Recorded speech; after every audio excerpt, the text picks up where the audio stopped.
கிறிஸ்தேசுக்குள் பிரியமான அன்பு சகோதர சகோதரிகளே, அனைவருக்கும் அன்பின் வாழ்த்துக்கள். மீண்டுமாக இந்த ஒரு ரோமருடைய ஸ்டடீஸ் நம்ம கலந்து கொள்வதற்கு தேவன் கிருபை பண்ணியிருக்கிறாங்க. ஸோ இன்னைக்கு நாம இந்த ரோமருடைய நிருபத்தை நம்ம நிறைவு செய்யலாம். ஸோ கடந்த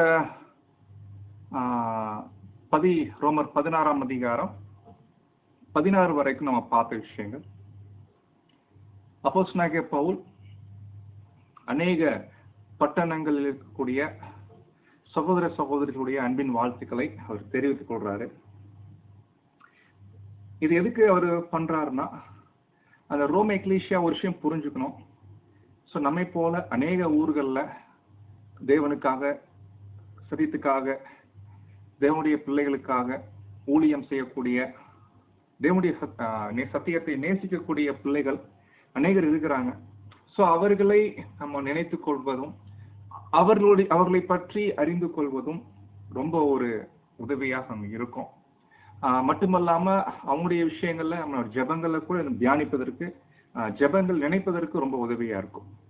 ஸோ எனவே அவரு அந்த 16 வசனங்கள் வரைக்குமே அப்படித்தான் அவரு அந்த விஷயங்களை கொண்டு போயிட்டு இருக்கிறாரு. ஊர்லாம் சபையார் எல்லோரும் பார்த்தீங்கன்னா கிறிஸ்துவின் சபையார் உங்களை வாழ்த்துகிறார்கள். ஸோ இது ஒரு என்கரேஜ்மெண்ட் அன்றைய நாட்கள்ல அப்போஸ்தலனாகிய பவுல் ரோம் எக்லீசியாவுக்கு கொடுத்திருக்கிறார். இப்போ கவனிச்சுட்டு வந்தீங்கன்னா, ஆக்சுவலி பவுல் இன்னும் சில பேர் அங்க பேர் இன்னும் இருக்குது, அவர் இனிமேல் பேசுவாரு. ஆனா ஒரு கண்டினியூ போயிட்டு இருக்குது. ஏன்னா இப்போ இவ்வளவு நேரம் சுத்தி இருக்கிற பிரதர்ஸ் எல்லாம் பத்தி பேசிட்டு தன் கூட இருக்கிறாங்க இல்லைங்களா, கரண்ட்ல இப்போ இந்த நிருபத்தை எழுதிட்டு இருக்கும் போது கூட இருக்கிறாங்க இல்லைங்களா, ஸோ அவங்களுடைய வாழ்த்துக்கள் கூட சொல்லணுமா இல்லைங்களா. ஸோ அந்த ஒரு விஷயத்த பவுல் கொண்டு வராரு. ஆனா கொண்டு வரும்போது டக்குன்னு ஒரு விஷயம் ஸ்ட்ரைக் ஆகுது. என்ன அர்த்தம்னா, இந்த நிருபம் என்ன நோக்கத்துக்காக எழுத ஆரம்பிச்சாரோ அது எல்லாம் சொல்ல வேண்டியது எல்லாம் சொல்லி முடிச்சிட்டார் இல்லைங்களா. ஆனா இப்ப சொல்லி முடிச்சுட்டு ஏதோ ஒரு விஷயம் அந்த நேரத்துல ஸ்ட்ரைக் ஆயிருக்கு. பாருங்க, இது எப்படி தேவன் பரிசுத்தாவினால ஏவப்படக்கூடிய விஷயம் தான். ஆனா பாருங்க, இது முன்னாடியே சொல்லிருக்கலாம். ஆனா பவுல் அந்த நேரத்துல அந்த வாழ்த்துக்கள் சொல்லும் போது பாத்தீங்கன்னா ஒரு விஷயத்தை அங்க சபைக்கு அங்க அந்த கவனத்துக்கு கொண்டு வரணும் அப்படின்ற ஒரு விஷயத்த அந்த நேரத்துல அவருக்கு ஸ்ட்ரைக் ஆகுது. ஸோ அப்பதான் என்ன பண்றாருன்னா அந்த காரியத்தை அவர் பேசுறாரு. ஸோ இது நமக்கு ஒரு பெரிய பாடமாக இருக்குது. அப்ப அன்பானவர்களே, நம்ம ஆரம்பிக்கலாம். வசனம் 17. 17 வசனம் ஆரம்பிக்கும் போது எப்படி ஆரம்பிக்கிறாரு பாத்தீங்கன்னா, அன்றியும் சகோதரரே அப்படின்னு. என்னன்னா இன்னொரு விஷயம் இருக்குது, நான் சொல்ல வேண்டி இருக்குது. அது நீங்க ரொம்ப கேர்ஃபுல்லா கவனிங்க. உங்களுக்கு புத்தி சொல்லுகிறேன். இந்த புத்தி சொல்லுகிறேன் என்ற வார்த்தை அல்லது அது ஒரு மிக முக்கியமான ஒரு எச்சரிப்பா இருக்கலாம், ஒரு அறிவுரையா இருக்கலாம். ஸோ கவனம் கொடுக்க வேண்டியது அவசியமா இருக்கு. அப்போ கவனிக்க சொல்ற, அதுதான் நம்ம மிக முக்கியமா கவனிக்க வேண்டிய பாயிண்ட். அப்போ நீங்க பாத்தீங்கன்னா மாணவர்களே, என்ன சொல்றாரு பாருங்க, அன்றியும் சகோதரரே, நீங்க பைபிள் வச்சிருந்தீங்க திறந்து வச்சுக்கோங்க. நீங்கள் கற்றுக்கொண்ட உபதேசத்திற்கு விரோதமாய், பாருங்க எப்படி சொல்றாரு பாருங்க, நீங்கள் கற்றுக்கொண்ட உபதேசத்துக்கு விரோதமாய் பிரிவினைகளையும் இடரல்களையும் உண்டாக்கிறவர்களை குறித்து எச்சரிக்கையாயிருந்து அவர்களை விட்டு விலக வேண்டும் என்று உங்களுக்கு புத்தி சொல்லுகிறேன். அன்பானவர்களே, நீங்க ரொம்ப கவனிச்சு பாத்தீங்கன்னா அந்த வசனத்தை முறை படிக்கும்போது, முதல் முறையாக நீங்க ஒருவேளை இந்த வசனத்தை ஃபர்ஸ்ட் டைம் படிக்கும்போது என்ன புரிஞ்சுக்கிறோம் நம்ம இந்த வசனம் படிச்சோம்னா, இந்த வசனம் படிக்கும்போது நமக்கு என்ன அண்டர்ஸ்டாண்டிங் வருது அது நீங்க கொஞ்சம் யோசிச்சு பாருங்க. இது எனக்கு என்ன வந்துச்சு நான் சொல்றேன். நம்ம எல்லாரும் ஆன்லைன்ல இருக்கிறதுனால யாரும் பேச முடியாது. பட் எனக்கு என்ன தோணுச்சு நான் சொல்றேன். ஆனா அதுக்கப்புறம் இந்த வசனத்துடைய அர்த்தம் என்ன, ரியல் மீனிங் என்ன, அது நம்ம படிக்கும்போது நமக்கு ஏன் அப்படி ஒரு தவறான புரிதல் வருது, அது நம்ம அது விஷயம் பார்க்கும்போது நமக்கு புரிஞ்சிடும்.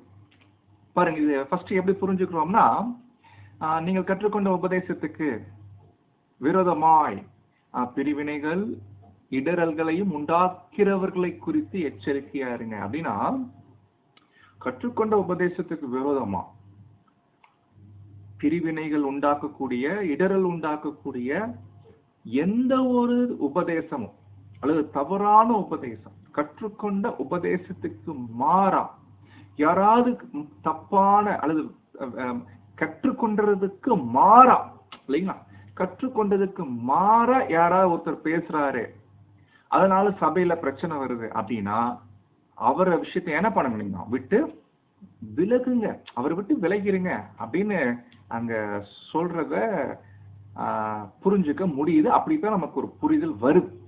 அதனால நமக்கு என்ன தோணுதுன்னா, இப்ப கற்றுக்கொண்ட உபதேசம்னா என்ன, நமக்கு தெரிஞ்சதெல்லாம் அந்த 53 கிளாஸஸ். அதை தாண்டி போயிட்டோம்னா வேற என்னென்ன விஷயங்கள்லாம் இருக்குது கேட்டீங்கன்னா, இந்த ட்ரூத்துக்கு வரும்போது நமக்கு என்ன பிரதர்ஸுங்க சொல்லி கொடுத்துருக்குறாங்க, அந்த விஷயத்துக்கு மாறா யாராவது ஒரு பிரதர் பேசுறாரு அப்படின்னா அவர் என்ன பண்ணுங்கன்னா, அவர் அப்படி பேசுறதுனால பிரிவினைகளும் இடர்களும் உண்டாகும். எனவே அவரை என்ன பண்ணுங்க, விட்டு விலகுங்கள். இப்போ ஃபார் எக்ஸாம்பிள் நீங்க எடுத்துட்டீங்கன்னா, இப்ப பேசிக் கிளாஸ் இருந்து நம்ம ஆரம்பிக்கலாமே. இப்ப பேசிக் கிளாஸ் நீங்க எடுத்தீங்க பாத்தீங்கன்னா, பேசிக் கிளாஸ்ல நீங்க 5ஆம் உலக பேரரசுன்னு ஒரு சப்ஜெக்ட் இருக்கணும். அது நம்ம எல்லாரும் கேட்டிருக்கோம், கரெக்டுங்களா? ஒரு முறை என்ன ஆயிருக்குன்னு பாத்தீங்கன்னா, நீங்க எல்லாருக்கும் தெரியும், பேசிக் கிளாஸ்ல 5ஆம் உலக பேரரசு சப்ஜெக்ட் நம்ம எல்லாரும் கேட்டிருக்கிறோம், எல்லாருக்கும் தெரியும். இப்போ நம்ம எடுத்துட்டு இருக்கிறோம் அந்த கிளாஸஸ் எல்லாமே. ஒரு சகோதரர் என்ன பண்ணிக்கிறாருன்னா, இத ஸ்டடி பண்ணிட்டு இருக்கும் போது சரி கொஞ்சம் இதை பத்தி பிரதர் ரசல் என்ன சொல்லியிருக்கிறாங்கன்னு கொஞ்சம் ரீபிரிண்ட் பக்கம் போயிருக்கிறார். அங்க போய் பாத்தீங்கன்னா தூக்கி வாரி போட்டுச்சு அவருக்கு. என்னன்னு பாத்தீங்கன்னா, பேசிக்ல நம்ம கற்றுக்கொண்ட ஒரு கோணம் இருக்கு இல்லைங்களா, அந்த கோணத்துக்கு வேற ஒரு கோணம் அல்லது மாற்று கோணத்தை என்ன பண்ணிக்கிறாருன்னா பிரதர் ரசல் கொடுத்துருக்கிறார். அப்ப இவரு என்ன பண்றாருன்னா, அது நல்லா ஸ்டடி பண்ணிட்டு, பொதுவா ஏதாவது இப்போ ஒரு விஷயம் புதுசா படிக்கிறோம்னா ஒரு ஆர்வம் வந்துடும் இல்லைங்களா, அப்ப அந்த ஆர்வம் வரும்போது என்ன பண்றாருன்னா, இவரு சபையில கொண்டு வந்து 5ஆம் உலக பேர் டாபிக், அதுதான் 5ஆம் உலக பேரரசுனே டாபிக் வச்சு அவர் என்ன பண்றாருன்னா, பிரதர் ரசல் அவர் என்ன கோணத்துல எடுத்திருக்கிறாரோ அந்த கோணத்தை எடுத்துட்டார். அது நிறைய பேருக்கு அது ரொம்ப கஷ்டமாயிடுச்சு. என்ன பிரதர் நீங்க மாத்தி பேசுறீங்க அப்படி சொல்லும் போது, இல்ல இல்ல ரசல் பிரதர் சொல்லியிருக்கிறாரு அப்படி சொன்னாலே என்ன பண்றது இல்லைன்னா அது கொஞ்சம் ஜீரணிக்கிறது ரொம்ப கஷ்டமாயிடுச்சு. அப்ப பாருங்க, இதெல்லாம் சில இத வசனம் படிக்கும் போது நமக்கு அந்த சம்பவங்கள் தான் நமக்கு ஞாபகத்துக்கு வருது. இது ஒரு சின்ன உதாரணத்துக்கு சொல்றேன். இதே போல நிறைய விஷயங்கள் இருக்குது. கேட்டு நமக்கு சொல்லி கொடுத்த விஷயங்களுக்கு மாற்றாக அல்லது வேற ஒரு கோணத்தை ஒரு சகோதரர் எடுக்கிறாருன்னா, அதை நம்ம ஜீரணிக்க முடியாம என்ன பண்ணிடுறோம்னா, அவர் சபையில பிரிவினைகளையும் இடரல்களையும் உண்டாக்குறாரு. எனவே அவரை விட்டு என்ன பண்ணுமாமா, விலக வேணும், அவரை விலக்கிடணும் அப்படின்ற மாதிரி தான் இந்த வசனத்தை படிக்கும் போது அப்படித்தான் நமக்கு வருது நண்பானவர்கள் இல்லைங்களா. இதுல ரொம்ப இன்ட்ரெஸ்டிங் பாயிண்ட் என்னன்னா, பர்சனலா இது எனக்கு படிக்கும் போது எனக்கு எப்படி இருந்துச்சு நான் சொல்றேன் பாருங்க. இது இந்த மாதிரி விஷயங்கள் படிக்கும் போது ஒரு சோர்வுக்குள்ள போற மாதிரி, ஒரு சோர்வுனா புரியுது இல்லையா, ஒரு டிஸ்கரேஜ்மெண்ட் இல்லைங்களா. அப்போ ஒரு டிஸ்கரேஜ்மெண்ட், ஏன்னா பொதுவா நம்ம சில ஸ்டடிஸ் எடுக்கும் போது அன்பானவர்களே சில காரியங்கள் பாத்தீங்கன்னா பிரதர் ரசல் பிரதர் பேசாத விஷயங்கள் இருக்கும். அதை பத்தி ஒருவேளை வசனங்கள் இருக்கும், கண்டிப்பா வசனங்கள் இருக்கும். சோ வசனங்கள் வச்சு பேசினாலும் ஆரம்பத்துல என்ன சொல்லி கொடுத்துருக்காங்களோ அதுக்கு மாற்று கருத்தா இருந்துச்சுன்னா அது ஜீரணிக்க முடியாம சில நேரங்கள் என்ன பண்ணிடுறாங்கன்னா, இந்த வசனத்தை வச்சு பாருங்க, இந்த வசனத்துல இப்படிதான் இருக்குது, ஒருவேளை நீங்க மாற்று கருத்து சொன்னீங்கன்னா இல்ல வேற இது பிரச்சனைகள் உருவாகுறதுனால நம்ம என்ன பண்ணிடுறோம்னா உங்களைய விலகுறோம், விலக்கி வைக்கிறோம் இப்படின்ற ஒரு சொல்லும் போது நமக்கு ஒரு சோர்வுக்குள்ள போ. என்ன பவுலும் கடைசியில இவங்க கூட சேர்ந்துகிட்டாரு, அவரும் புரிஞ்சுக்காம பேசுறாரு அப்படின்ற மாதிரி ஒரு ஃபீலிங் தான் வந்துச்சு ஆக்சுவலி. அதனால இது என்ன பண்றது, இது எப்படி இன்னைக்கு வேற கிளாஸ் இல்லைங்களா, இன்னைக்கு வேற ஈவினிங் கிளாஸுக்கு போயிட்டு இருக்குது. ஆக்சுவலி இது மதியம் உட்காந்தோம், ரொம்ப டிஸ்கரேஜ்மெண்டா இருந்துச்சு. இதை போய் எப்படி நான் போயிட்டு சப்ஜெக்ட் பண்றது, எனக்கு டோட்டலா ஃபெடப், கம்ப்ளீட்டா ஃபெடப். இது என்னது இது? அப்போ ஸ்டடீஸே பண்ணக்கூடாதா, ஒரு மாற்று கருத்து சொல்லக்கூடாதா? ஸோ அப்படின்ற ஒரு சோர்வுக்குள்ளதான் அநேக பிரதர்ஸ் என்ன பண்ணிடுறாங்கன்னா அங்க போறாங்க. காரணம், இந்த வசனத்தை இப்படி புரிஞ்சுக்கும் போது. அன்பானவர்களே, நம்முடைய ஆண்டவர் இல்லைங்களா, அவருக்கு நமக்கு ஒரு வாக்குத்தம் பண்ணிருக்கிறார். சத்திய ஆவியாகிய அவர் வரும்போது, சத்திய ஆவியாகிய அது வரும்போது சகல சத்தியத்திற்குள்ளும் உங்களை நடத்தும். இந்த ப்ராமிஸ் நம்முடைய ஆண்டவர் 2000 வருஷங்களுக்கு முன்னாடி அவர் பண்ணிருக்கிறார் என்று சொல்லும் போது, சோ இந்த மாதிரி வசனத்தை எப்படி புரிஞ்சுக்கிறது என்று நம்ம போயிட்டு நம்ம ஒரு தேடுதல் அல்லது ஒரு அதை கற்றுக்கொள்ளக்கூடிய மனசு இருந்துச்சுன்னா, ஏற்ற காலத்துல என்ன பண்ணிடுறாருன்னா நம்முடைய ஆண்டவர் அந்த காரியங்களை ரிவீல் பண்ணிடுறார், புரிய வச்சார். அதுக்கப்புறம் இந்த வசனத்தை நம்முடைய அருமையான பிரதர்ஸ், மூத்த சகோதரர் இருக்கிறான், நிறைய பிரதர்ஸ் இருக்கிறான்.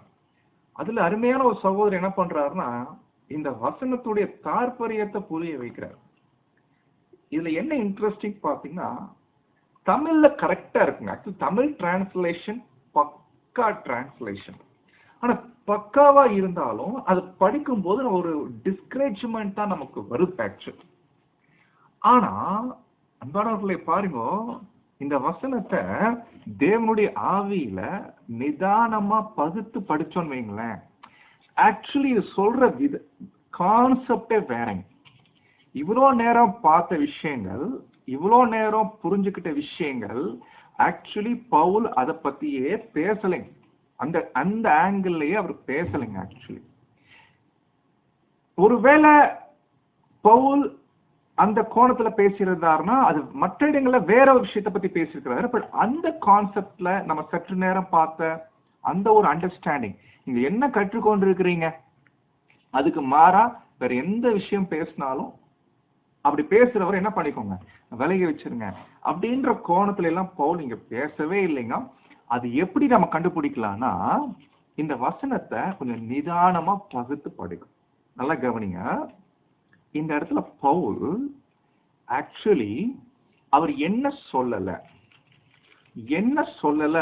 அப்படின்னு நீங்க கேட்டீங்கன்னா, நல்லா கவனிங்க பிரதர் சிஸ்டர்ஸ்.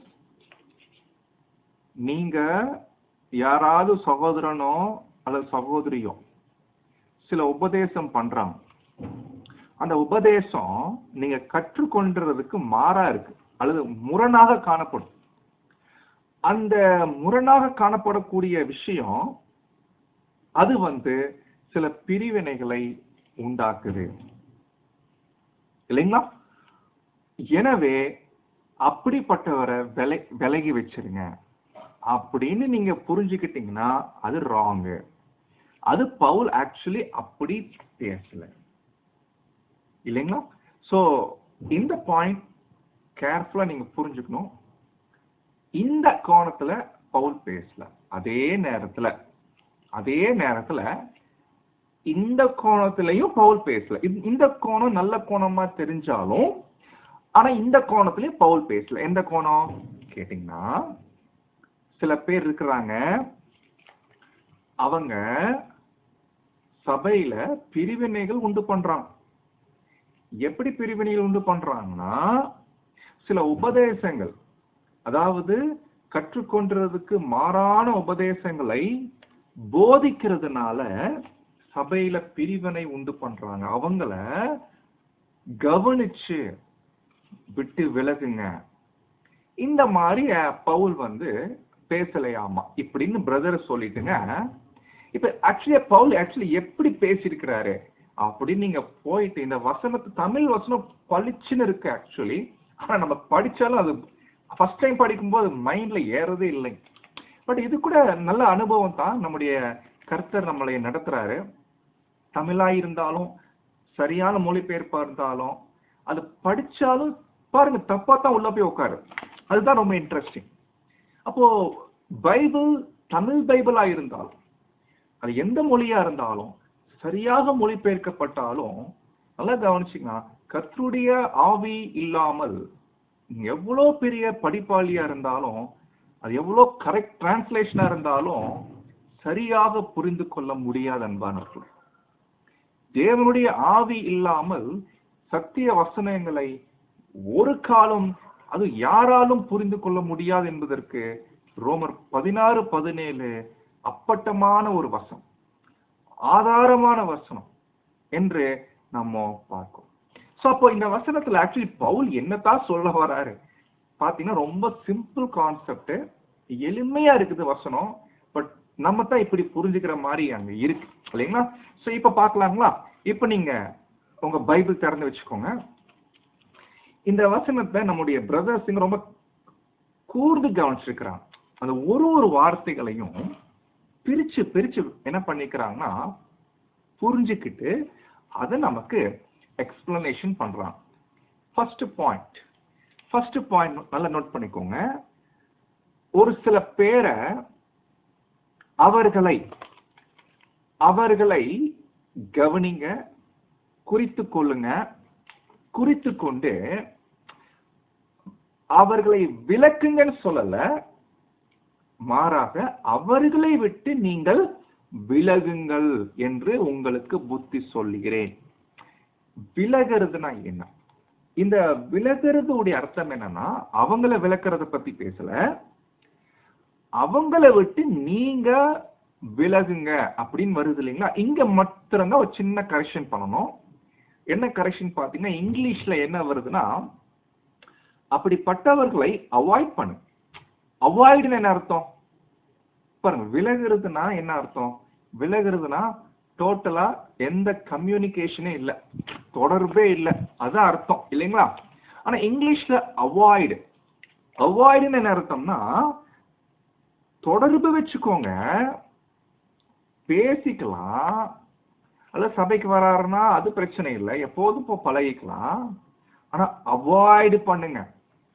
எந்த விஷயத்துல அவாய்டு பண்ணணும்? அப்படிப்பட்ட பிரதர்ஸ இந்த பாயிண்ட்ல அவாய்ட் பண்ணிருங்க, தவிர்த்திருங்க. மாறாக உட்கார்ந்து அவர்கிட்ட உட்கார்ந்து இத பத்தி சம்பாஷணை பண்ணிட்டு இருக்காதீங்க அப்படின்னு அவர் சொல்றார். சரி, இப்ப எந்த விஷயத்துல என்ன மாதிரி சகோதரர்களை என்ன விஷயமா இருக்கும்போது நாம அதை அவாய்ட் பண்ணணும்? அந்த நேரத்துல அந்த பிரதரை அவாய்ட் பண்ணணும். சாரி பிரதர், எனக்கு இப்ப பேசுறதுக்கு இதை பத்தி பேசுறதுக்கு விருப்பம் இல்லை, நேரம் இல்லை, நான் கிளம்பிடுறேன், நான் மற்ற வேலைகள் பார்க்கணும் என்று சொல்லி அவருடைய அந்த காரியத்தை அவாய்ட் பண்ணிடுங்க. அவர் ஏதோ விஷயத்த வெளிப்படுத்துறார், ஏதோ ஒரு காரியத்தை சொல்றார், அது என்ன காரியம்ன்றதா முக்கியம்.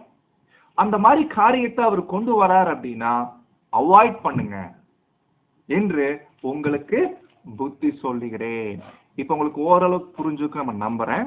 இப்ப அடுத்த பாயிண்ட்டுக்கு போலாம். அப்படி என்ன விஷயத்தை அவாய்ட் பண்ணணும் என்று கேட்டீங்கன்னா, இப்பதான் சொல்றாரு, சகோதரரே நீங்கள் கற்றுக்கொண்ட உபதேசம். என்பானவர்களே, இது எந்த உபதேசத்தை பத்தி அங்க பேசுற? ஏன்னா நிறைய உபதேசம் இருக்கு இல்லைங்களா? இப்ப நீங்க கற்றுக்கொண்ட உபதேசம்னா, இப்போ இது ransom டாக்டரின் எடுத்துக்கலாமானா, ஃபர்ஸ்ட் இது ransom டாக்டரின் தான் நம்ம புரிஞ்சுக்க முடியுது ஆரம்பத்துல. ஆனா நீங்க ransom டாக்டரின் எடுத்துட்டீங்கன்னா அடுத்து வரக்கூடிய அந்த ரெண்டு விஷயம் பொருந்துறது இல்லை. ஃபார் எக்ஸாம்பிள், பிரிவினைகள், இடரல்கள். பாருங்க, ransom டாக்டரினுக்கு எதிராக ஒருத்தர் பேசி அதனால பிரிவினைகள், இடரல்கள் உண்டாக்க முடியும். ஆனா அதுக்கான வாய்ப்பு ரொம்ப கம்மி.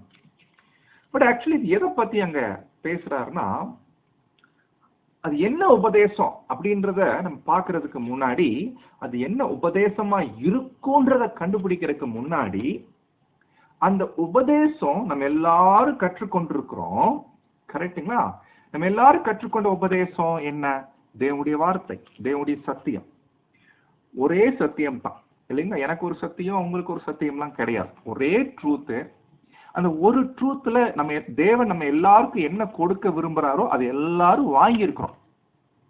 அந்த உபதேசத்தை கற்றுக்கொண்ட பின்னாடி தான் நினைச்சு பாருங்க, 53 கிளாஸ் முடிஞ்ச பின்னாடி நம்ம எல்லாரும் அவங்கவுங்க வேலையை பார்த்துட்டு போயிருக்கலாம். இல்ல எப்போதும் பழைய சபைக்கு போயிட்டு இருக்கும் போது அங்கேயே போயிருந்துருக்கலாம். நம்ம ஏன் முடிவு பண்ணோம், சரி இனிமேல் நம்மெல்லாம் ஒரு இடத்துல ஒரு சபையை நம்மளே கூடி வந்திருக்கலாம்.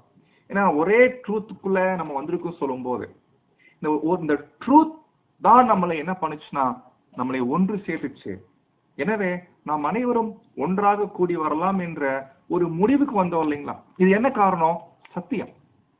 அப்போ இதுதான் நம்ம கற்றுக்கொண்ட சத்தியம் தான் நம்மளை ஒன்று கூடி வரப்போச்சு. இப்போ ஒன்று கூடி வந்த நம்ம வந்திருக்கிறோம் இல்லைங்களா? சத்தியம் நம்மளை கூட்டி வந்துச்சு இல்லைங்களா? நல்லா கவனிங்க, நம்மள சில பேர் என்ன பண்ணுவாங்கன்னா சத்தியம் செஞ்ச வேலைக்கு எதிரா பண்ணுவாங்களாமா. சத்தியம் என்ன பண்ணுச்சு? கற்றுக்கொண்ட உபதேசம் என்ன பண்ணுச்சு? நம்மளை எல்லாம் கர்த்தருக்குள் சரீர அங்கங்களாக கூட்டி சேர்த்துச்சு. சத்தியம் செய்யற வேலைக்கு எதிரா, விரோதமாய். அப்ப விரோதமாய் என்ன அர்த்தம்? அதான் சொல்றாரு, 2 விஷயமும், பிரிவினை மற்றும் இடரல்கள்.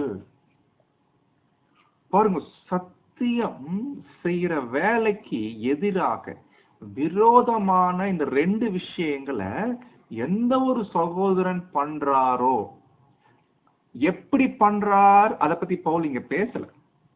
ஆனா சத்தியம் செய்யக்கூடிய வேலைக்கு எதிராக பிரிவினைகளையும் இடர்களையும் உண்டாக்கிறவர்களை குறித்து அவங்க எப்படி வேணா பண்ணலாம். பாருங்க, இங்க ஆக்சுவலி உபதேசத்தை பத்தி அவர் பேசலை. நீங்க கற்றுக்கொண்ட உபதேசத்துக்கு மாறா ஒரு உபதேசம் பேசுறாரு, தப்பான போதனை பண்றாருன்னு பேசவே இல்லைங்க அவர். ஆக்சுவலி அவர் பேசுற கோணமே, பிரதர் சிஸ்டர்ஸ், நீங்க கேட்ட ட்ரூத், நீங்க கற்றுக்கொண்ட ட்ரூத் ஒரு விஷயம் பண்ணுது நமக்குள்ள. என்ன ட்ரூத்? என்ன அந்த ட்ரூத் என்ன பண்ணுது? நம்மளைய இவ்வளவு நேரம் பார்த்தோம், நம்மை பரிசுத்தமாக்குது. அப்ப பரிசுத்தமாக்கக்கூடிய சத்தியம், கற்றுக்கொண்ட சத்தியம், அந்த சத்தியத்துக்கு எதிராக யார் ஒருத்தர் பிரிவினைகளும். ஏன்னா சத்தியத்துக்கு எதிராக ஒரு சபைக்குள்ள பிரிவினை இடரல் வருதுன்னா, இது ரொம்ப இன்ட்ரெஸ்டிங் பாயிண்ட் அனுப்பானவர்களே. நம்ம எல்லாரும் ட்ரூத், தேவன் நம்மளை எல்லாம் ஒன்னா கூட்டி நம்மளை எல்லாரையும் பரிசுத்தமாக்கிட்டு இருக்கிறார். அப்படின்னு நினைச்சு பாருங்க, நமக்குள்ள ஒரு பிரிவினை வருது, ஒரு இடரல் வருது அப்படின்னா சத்தியம் அது செய்யறது இல்லை. அப்ப நீங்க கேட்கலாம், இல்லையே பிரதர், சத்தியம் செய்யுதே, பேசபையிலிருந்து பிரிஞ்சு வந்துட்டோம், அது சத்தியம் தானே பிரிச்சு வந்துச்சு அப்படின்னு நீங்க கேட்கலாம். அப்ப இங்கதான் பாயிண்ட் என்ன தெரியுங்களா? இது உபதேசத்தை பத்தி பேசல, உபதேசத்தின் ரீதியாக வரக்கூடிய பிரிவினைகளை பற்றி அங்க பேசவில்லை. அன்பானவர்களே, உபதேசத்தின் ரீதியாக வரக்கூடிய பிரிவினைகள் அது கரெக்ட். சத்தியத்தினால நம்ம பேர் சபை அமைப்புகளை விட்டு வெளியே வந்திருக்கிறோம். ஒருவேளை நமக்குள்ள கூட பாத்தீங்கன்னா சில தவறான போதனைகள் வருது அப்படின்னா சத்தியம் நம்மளை என்ன பண்ணுதுன்னா பிரிக்குது, அது கரெக்ட். பட் அந்த கோணத்தை பத்தி பவுல் இங்க பேசலைங்க. இவரு பேசிட்டு இருக்கிறது நம்முடைய பரிசுத்தமாக்கப்படுதல்ல, சத்தியம் நம்மை ஒன்று கூட்டி நிறைவான வளர்ச்சிக்கு தக்கதாக பூரண புருஷராகும் வரைக்கும் நம்ம படிக்கிறோம் இல்லைங்களா? சகல கணுக்களாலும் ஒன்று கூட்டி சேர்க்கப்பட்டு ஒரு சரீரமாக வளர்ந்து கொண்டிருக்கும் போது நமக்குள்ள பிரிவினைகள் அல்லது ஒரு இடரல்னா, அந்த வார்த்தைக்கு அர்த்தம் என்னன்னா அது ஒரு விரும்பப்படாத செய்கைகள் நம்ம மத்தியில. ஒருத்தருடைய நற்பெயரை கெடுக்கிறதா இருக்கட்டும், ஒருத்தரை பத்தி புறம் பேசுறதா இருக்கட்டும், என்ன ஆயிடுது இல்லைங்களா? பாருங்க, இப்போ ராஜேந்தர் இருக்கிறாருன்னா அவரு எனக்கு நல்லா தெரியும். ஆனா அவரை பத்தி ஒருத்தர் தப்பா சொல்லும் போது நாளைக்கு அவரை நான் பார்க்கும்போது அவரை நான் எப்படி பார்ப்பேன்? இவர் இப்பெல்லாம் பண்ணிருக்கிறாரு, ஆனா எப்படி சபைக்கு வர்றாரு, அப்படித்தான் நம்ம பார்ப்போம். அப்ப என்ன நடக்குது? இந்த மாதிரி பிரிவினைகளையும் இடரல்களையும், இங்கிலீஷ்ல ஸ்கேண்டல். சோ இப்படிப்பட்ட காரியங்களை, இப்படிப்பட்ட ஒரு விஷயங்களை பாத்தீங்கன்னா அன்பானவர்களே,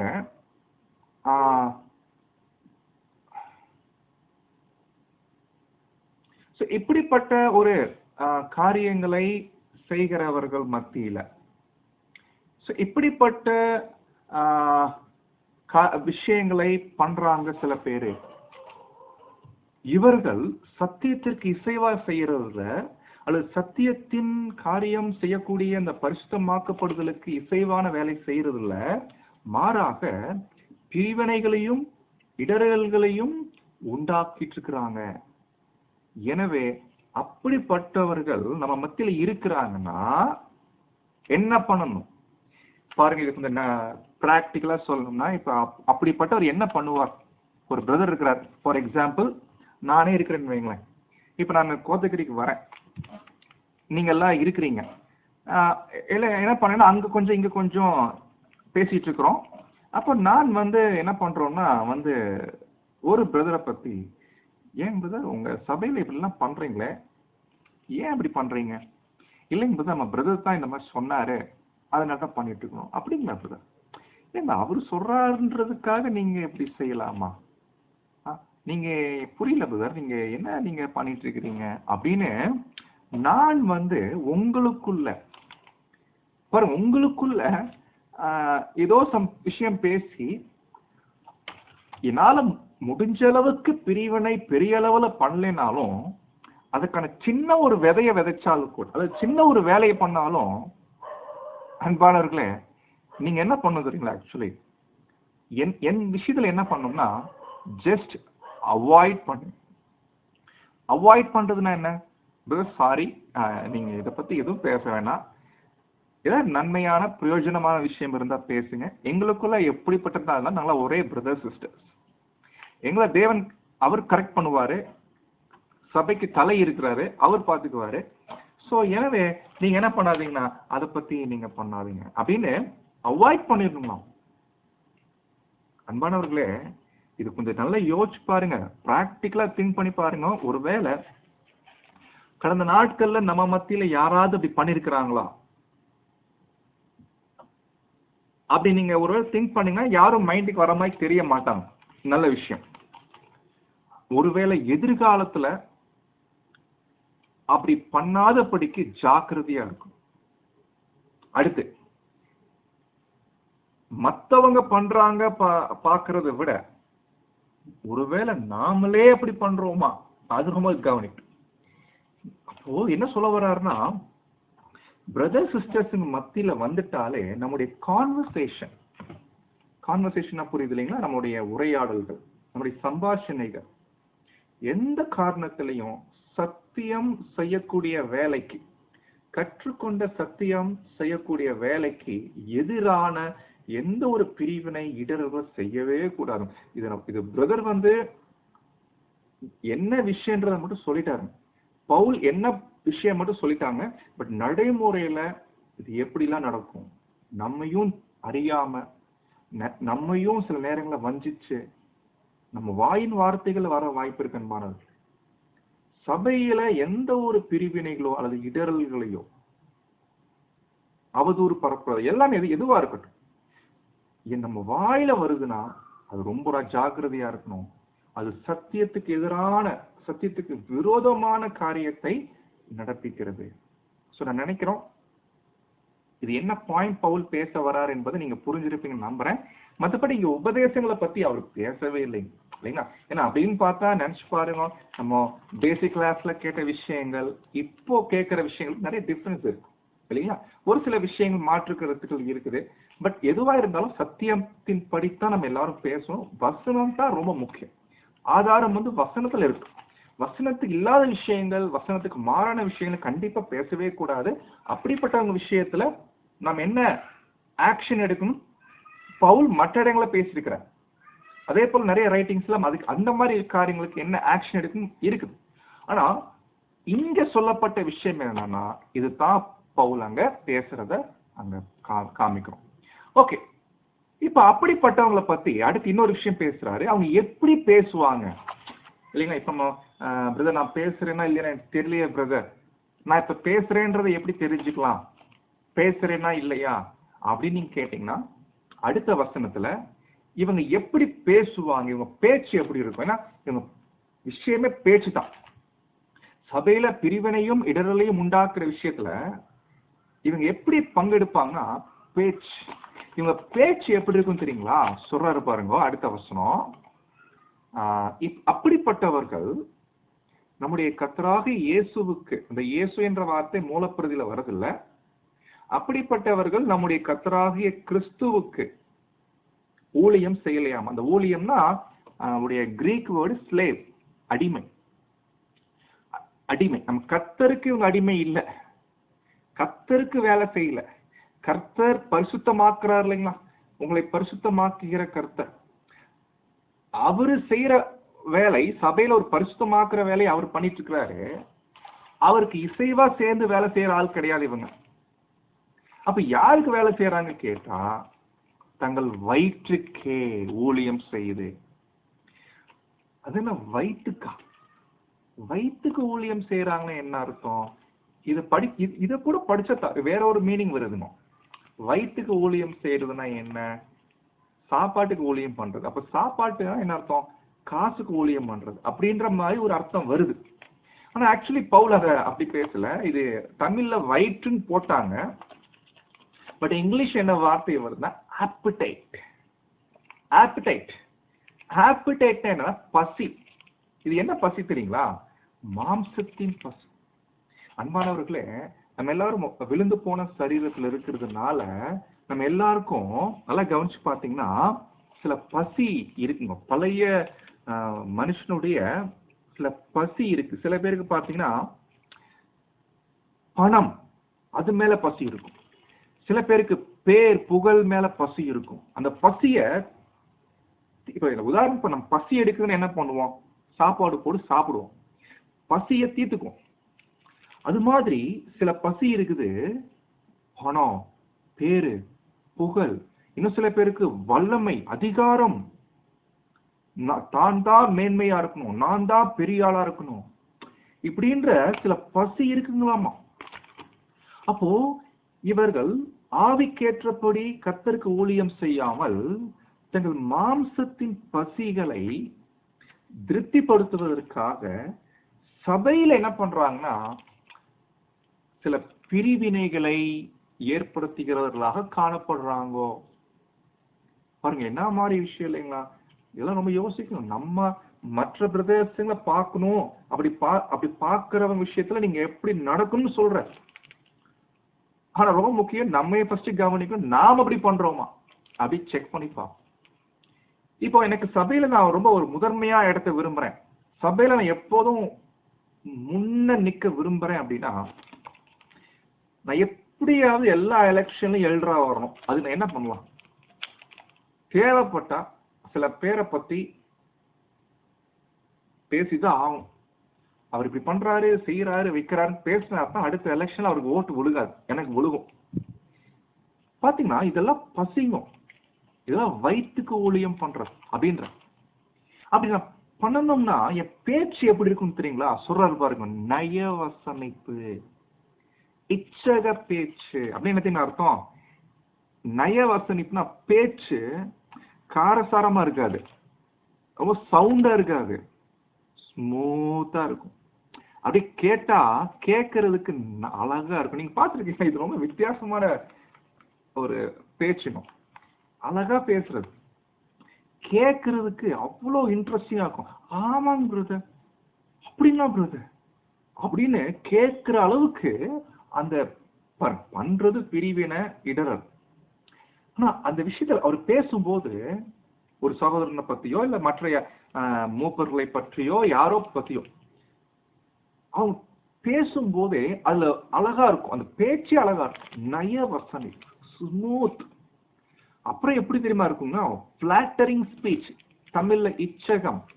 இச்சகம்னா என்ன அர்த்தம்னா பிளாட்டரிங் அப்படின்னா முகஸ்துதி. சொல்றோம் இல்லையா, முகஸ்துதி. இதுதான் தமிழ்ல இச்சக பேச்சுன்னு போட்டிருக்கிறாங்க. இச்சகம்னா அது ஒரு முகஸ்துதி பண்றது. ஏன்னா அப்பத்தானே நமக்கு நம்ம நினைச்சது நடக்கும் இல்லைங்களா? பிரதர் நீங்க அப்படி இல்லைங்க பிரதர், அவரை மாதிரி இல்லைங்க பிரதர், உண்மையிலே இப்ப நான் பார்த்த வரைக்கும் நீங்க சூப்பர் பிரதர் அப்படின்ட்டாலே அவர் விழுந்துருவார் இல்லைங்களா? முகஸ்துதி பாருங்க, இது ரொம்ப ஜாக்கிரதையா இருக்கணும். ஆனா என்ன ஆச்சரியம்னா, இப்படிப்பட்டவங்க சாதிச்சிடுறாங்களாமா. யார் யார் யார்கிட்ட தெரியுங்களா? கபடு இல்லாதவருடைய இருதயங்களை வஞ்சிக்கிறார்கள், ஏமாத்திடுறாங்க அப்படின்னா. இவங்க பாருங்க, வார்த்தை பாருங்க. சபையில சில ஜனங்கள் இருப்பாங்க, அது நீங்க தெரியல, நீங்க பார்த்திருக்கீங்களா தெரியல. எனக்கு தெரிஞ்சு கோத்தகிரியில எக்லீஷியால எல்லாருமே யாருமே கபடு இல்லாதவங்க கிடையாது, எல்லாருமே நல்ல ஒரு ஸ்டாண்டர்டா இருக்கிறீங்க. ஆனா சில எக்லீஷியால பாத்தீங்கன்னா ரொம்ப கபடு இல்லாத ஜனம் அப்படின்னா, ரொம்ப இன்னசென்ட். அவங்க மூப்பர் என்ன சொன்னாலும் கேட்டு எதிர்த்து பேச மாட்டாங்க. அப்படிங்களா சரிங்க பதர் அப்படின்னு கேட்டுக்க கூடிய அளவுக்கு ரொம்ப இன்னசென்டா இருப்பாங்க. அவங்களுக்கு எது தப்பு எது சரி பிரிச்சு பார்க்க கூட தெரியாது.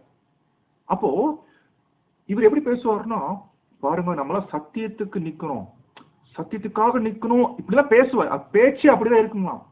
நம்ம சத்தியத்துக்காக நிக்கணும் பிரதர் சிஸ்டர்ஸ். பாருங்க இந்த மாதிரிலாம் நம்ம இவரை என்ன பண்ணக்கூடாது, நம்ம சேரக்கூடாது. இப்படிலாம் பேசும்போது அப்பாவி மக்களை தவறான வழியில் நடத்தி விடுகின்றனர். அன்பானவர்களே, இதெல்லாம் பவுல் இந்த நிருபத்துடைய கடைசியில் எழுதுறாரு பாருங்க. தெரியல, அந்த நேரத்தில் டக்குன்னு ஸ்ட்ரைக் ஆயிட்டு இந்த பாயிண்ட் என்ன பண்ணிடுறாருன்னா, பவுல் அங்க பேசிட்டு இப்ப 19 வசனத்துக்கு வராரு. பட் இப்பெல்லாம் இருந்துட்டாலும் நீங்க ரொம்ப இந்த விஷயத்துல ரொம்ப கவனமா இருங்கன்னு சொல்லிட்டு, பட் இருந்துட்டாலும் நீங்களா எப்படி இருக்கிறீங்கன்னா, எனக்கு நல்லா தெரியும் சத்தியத்துக்கு கீழ்ப்படிகிற ஜனங்கள் பா. சத்தியம்னா கண்டிப்பா கீழ்ப்படிவீங்க நீங்க, அது எனக்கு நல்லா தெரியும், எல்லாருக்கும் தெரியும். உங்கள் கீழ்ப்படிதல் யாவருக்கும் தெரிய வந்திருக்கிறது, ஆகையால் உங்களை குறித்து நான் சந்தோஷப்படுகிறேன். பவுலுக்கு ஒரு மன நிறைவு. நீங்க சத்தியத்துக்கு மட்டும்தான் கீழ்ப்படிவீங்க.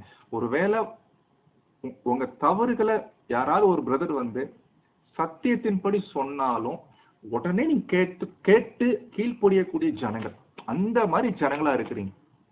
அதுதான் எனக்கு ரொம்ப ஹாப்பியா இருக்குது அப்படின்னு அங்க சொல்றேன். இது நல்ல பாயிண்ட். உண்மை எல்லா எக்லீஷியா இருக்கிறோம், எல்லா எக்லீஷியா பர்ஃபெக்டான எக்லீஷியா கிடையாது இல்லைங்களா? கண்டிப்பா சில குறை இருக்கும். ஒரு அந்த குறைகளை சத்தியத்தின்படி ஏற்ற காலத்துல நம்முடைய ஆண்டவர் நமக்கு சில சகோதரர் மூலமா வெளிப்படுத்துறாருன்னா, சபையார் எப்படி இருக்குன்னு தெரியுங்களா? இவ்வளவு நாள் பண்ணிட்டோம் அதனால ஒன்றும் பிரச்சனை இல்லை அப்படி இல்லாம, அல்லது ஏற்றுக்கொள்ளாமல் இல்லை, உடனே என்ன பண்ணும்னா வசனம் எப்படி இருக்குதா, ஓகே இப்ப நம்ம கீழ்ப்படிக்கலாம், அப்படி இருக்கணும். அதுதாங்க தேவனுக்கு பிரியமானது. இப்படி இருக்கும் அன்பானவர்கள். அப்படி சொல்லிட்டு, ஆனாலும் நீங்க ரொம்ப ஜாக்கிரதையா இருங்க.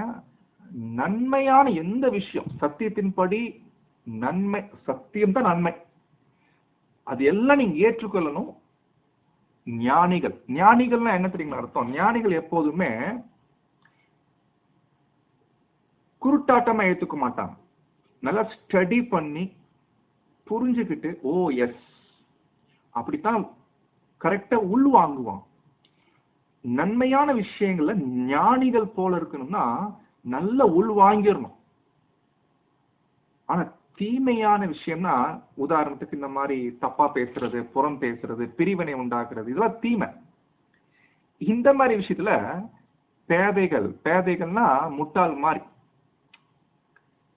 இப்போ முட்டாள்கள் என்ன பண்ணுவாங்கன்னா, இந்த காதல வாங்கி இந்த காதலை விட்டுருவாங்க. அது போல ஏதாவது தீமையா ஒருத்தர் பேச வர்றாருன்னா, இந்த காதல வாங்கி இந்த காதலை விட்டுருங்க, அதெல்லாம் உள்ள கொண்டு போகாதீங்க. ஏன்னா சபையுடைய அந்த ஒற்றுமைக்கு, யூனிட்டிக்கு அது பெரிய பாதிப்பு. ஆனா சபையுடைய நன்மைக்கு ஏதுவான எந்த காரியங்களா இருக்கட்டும், ஞானிகளை போல அது உள்வாங்குங்க, கீழ்ப்படிய முயற்சி எடுங்க. அப்படித்தான் பவுல் என்ன பண்றாருன்னா அங்க சொல்வதை நாம கண்டுபிடிக்கிறோம். சொல்லிட்டு என்னதான் சொன்னாலும் பொதுவாக அந்த சபையை கெடுக்கிற வேலை, இந்த சபைய கெடுக்கிறதுக்கே சுத்திட்டு இருக்கிற ஆள் இருக்கிறான், சாத்தான்.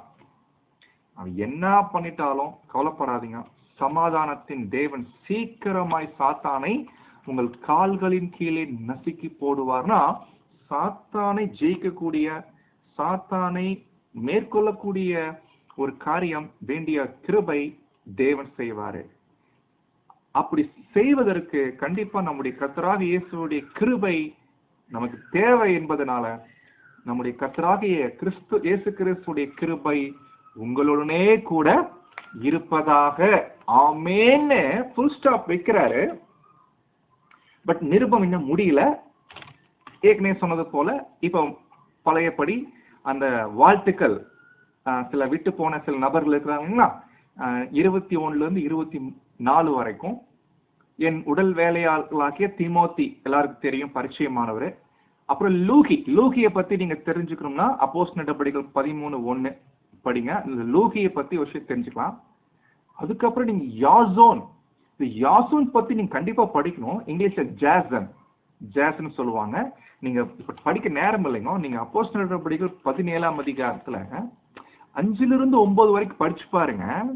இந்த யாசோனுடைய ரோல் என்ன, அவர் என்ன பண்ணாரு, அவர் என்ன விஷயம் நடந்துச்சு அப்படின்றத நீங்க படிச்சு ரொம்ப இன்ட்ரெஸ்டிங்கா இருக்கும். அதுக்கப்புறம் சொசிபத்தர் அப்படின்னா, இவரை பத்தி அப்போஸ்தலர் நடபடிகள் 24ஆம் வசனத்துல நம்ம பார்க்கிறோம். இவங்க எல்லாம் வாழ்த்துகிறார்கள். அதுக்கப்புறம் இந்த நிருபத்தை எழுதின தெர்தியு, நம்ம ஏற்கனவே பார்த்திருக்கோம். இது தெர்தியு தான் அவர் கைப்படையில் இருக்கிறாரு, அவரு வாழ்த்துறாரு. அதுக்கப்புறம் முக்கியமா என்னையும் பவுல் மற்றும் சபை அனைத்தையும் பராமரித்து அல்லது உபசரித்து வருகிற காயு. இந்த காயு யார் தெரியுங்களா? நம்ம கொரிந்தியர்ல படிக்கிறோம். பவுல் பேப்டிசம் கொடுத்த 2 பேர்ல ஒருத்தர் இவர் தான். 2 பேருக்கு தான் அவர் பேப்டிசமே கொடுத்திருக்கிறாரு. அந்த 2 பேர்ல ஒருத்தர் இவர் தான். இந்த காயு பத்தி இன்னும் தெரிஞ்சுக்கணும்னா நீங்க 3 யோவான் போய் பாருங்க. என் பிரியமானவனே, உன் ஆத்துமா வாழ்கிறது போல நீ எல்லாவற்றிலும் வாழ்ந்து சுகமாயிரு அப்படின்னு 3 யோவான் 1ஆம் அதிகாரத்துல நம்ம படிக்கிறோம். அதுக்கப்புறம் பட்டணத்து உக்கரானக்காரன் பாருங்க. அந்த காலத்துல ஒரு பெரிய ஒரு ஜாப்ல இருக்கிறார். பட்டணத்துல உக்கரானக்காரன் யாருன்னா எரஸ்து. இவரை பத்தி அப்போஸ்தலர் நடபடிகள் 19:22, 2 தீமோத்தேயு 4:20 நீங்க படிக்கலாம்.